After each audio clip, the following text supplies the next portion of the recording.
Chapter 1. In the 3rd year of the reign of Jehoiakim, king of Judah, Nebuchadnezzar, king of Babylon, came to Jerusalem and besieged it. And the Lord gave Jehoiakim, king of Judah, into his hand, with some of the articles of the house of God, which he carried into the land of Shinar, to the house of his God. And he brought the articles into the treasure house of his God.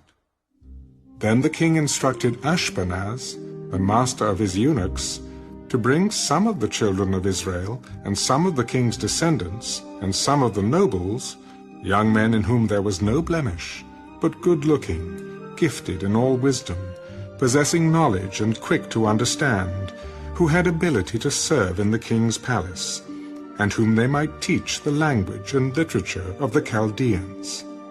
And the king appointed for them a daily provision of the king's delicacies, and of the wine which he drank, and 3 years of training for them, so that at the end of that time they might serve before the king.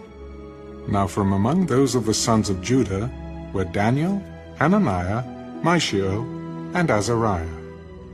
To them the chief of the eunuchs gave names. He gave Daniel the name Belteshazzar, to Hananiah, Shadrach, to Mishael, Meshach, and to Azariah, Abednego.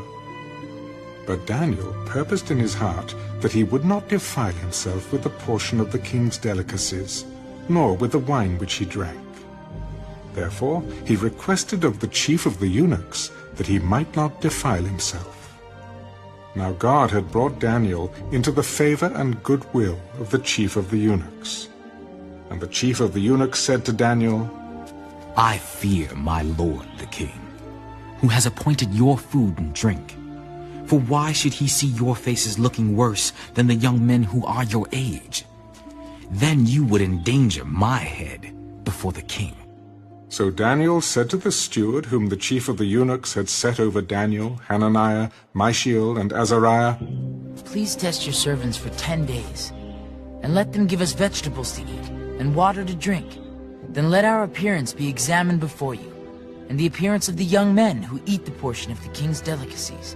And as you see fit, so deal with your servants. So he consented with them in this matter, and tested them 10 days. And at the end of 10 days, their features appeared better and fatter in flesh than all the young men who ate the portion of the king's delicacies. Thus the steward took away their portion of delicacies and the wine that they were to drink, and gave them vegetables. As for these 4 young men, God gave them knowledge and skill in all literature and wisdom, and Daniel had understanding in all visions and dreams. Now at the end of the days, when the king had said that they should be brought in, the chief of the eunuchs brought them in before Nebuchadnezzar. Then the king interviewed them, and among them all none was found like Daniel, Hananiah, Mishael, and Azariah. Therefore they served before the king, and in all matters of wisdom and understanding about which the king examined them, he found them 10 times better than all the magicians and astrologers who were in all his realm. Thus Daniel continued until the 1st year of King Cyrus. Daniel, chapter 2. Now in the 2nd year of Nebuchadnezzar's reign, Nebuchadnezzar had dreams, and his spirit was so troubled that his sleep left him. Then the king gave the command to call the magicians, the astrologers, the sorcerers, and the Chaldeans, to tell the king his dreams. So they came and stood before the king. I have had a dream, and my spirit is anxious to know the dream. Then the Chaldeans spoke to the king in Aramaic. O king, live forever. Tell your servants the dream, and we will give the interpretation.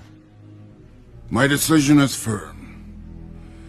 If you do not make known the dream to me, and its interpretation, you shall be cut in pieces and your houses shall be made an ash heap. However, if you tell the dream and its interpretation, you shall receive from me gifts, rewards, and great honor.